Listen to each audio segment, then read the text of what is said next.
આજકાલ જમાનામાં બધે ચાલે છે બ્યુટી કોન્ટેસ્ટ. મારે મિત્રો બ્યુટી કોન્ટેસ્ટ યોજવી છે. મારી બ્યુટી કોન્ટેસ્ટ છે સિટી બ્યુટી કોન્ટેસ્ટ. આખું નગર બ્યુટીફુલ હોય, નિર્મળ હોય અને એવા નગરોને ઇનામ આપવાનો વિચાર છે મિત્રો.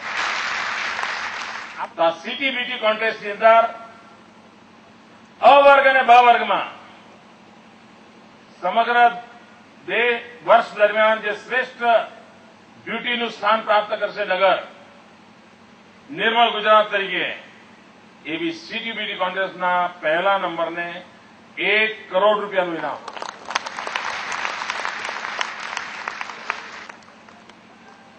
સિટી બ્યુટીના બીજા નંબરને 50 લાખનું ઇનામ.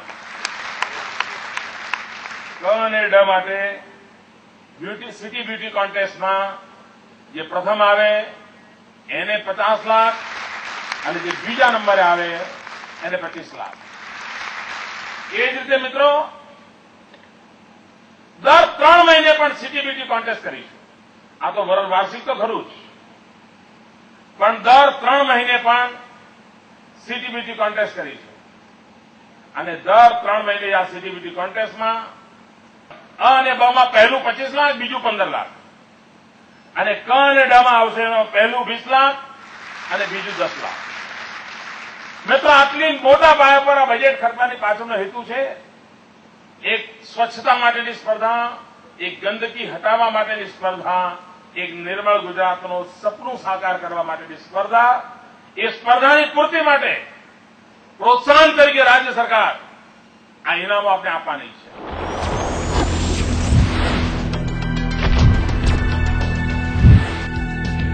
મિત્રો આ સમગ્ર બાબતને સફળ કરવા માટેની એક ચાવીરૂપ બાબત એ છે, અગર જો તમે એની તરફ ધ્યાન આપો અને એક કન્સેપ્ટ વિકસિત કરો, અને આજે તમે આ કરી શકશો મિત્રો,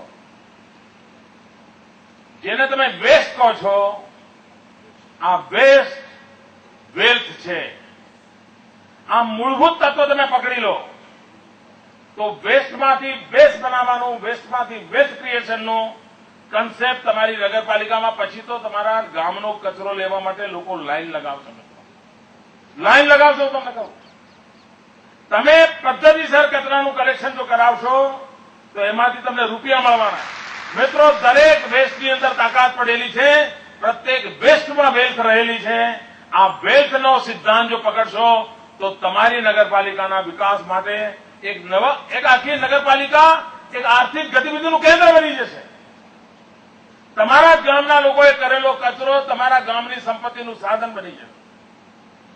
તમારામાં કૌશલ્ય જોઈએ મિત્રો. ખાલી તમારા ગામના નગરપાલિકાના જે બજારો છે અને બજારોમાં જે શાકભાજીનું બજાર છે, ખાલી શાકભાજીનું બજાર સાંજે ઉઠી જાય અને શાકભાજીનો કચરો તમે ભેગો કરો અને અળસિયા લાવીને નાના નાના બેડ બનાવીને એમાંથી તમે જો ખાતર બનાવો, એ ખાતર તમારા આખા ગામના બગીચાને લીલાછમ રાખે એટલું ખાતર તમારા ગામમાંથી આ ખાલી શાકભાજીના બજારના કચરામાંથી પેદા થઈ.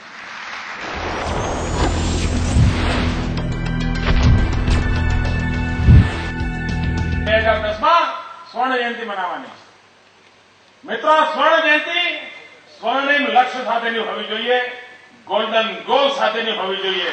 અને નિર્મળ ગુજરાતની અંદર એવા ગોલ્ડન ગોલ આપણે પાર કરી દઈએ કે 2010ની અંદર આપણને આવા બધા કોઈ કામ બાકી જ ના હોય. મિત્રો આ જો ભારત માતા હું માનતો હોઉં તો મને આ ભારત માતા ઉપર કચરા ફેંકવા માટેનો કોઈ અધિકાર નથી. અગર જો મારી માતા હોય તો એના ઉપર ગંદકી કરવાની છૂટવાનો મને કોઈ અધિકાર બનતો નથી મિત્રો. અગર જો મારી ભારત માતા મારી સાથે માતા હોય મિત્રો, એ નારો ન હોવો જોઈએ, એ શ્રદ્ધા હોવી જોઈએ, એ નારો ન હોવો જોઈએ, મંત્ર હોવો જોઈએ. અને ભારત માતા એ જો મારો મંત્ર હોય મિત્રો, માં ગુર્જરી આ મારો મંત્ર હોય તો એમાં ગંદકી કરવાનો મને કોઈ અધિકાર નથી. જય જય ગરવી ગુજરાત, જય જય નિર્મળ ગુજરાત, જય જય ગરવી ગુજરાત, જય જય નિર્મળ ગુજરાત, જય જય નિર્મળ ગુજરાત. આજ આપણો મંત્ર છે.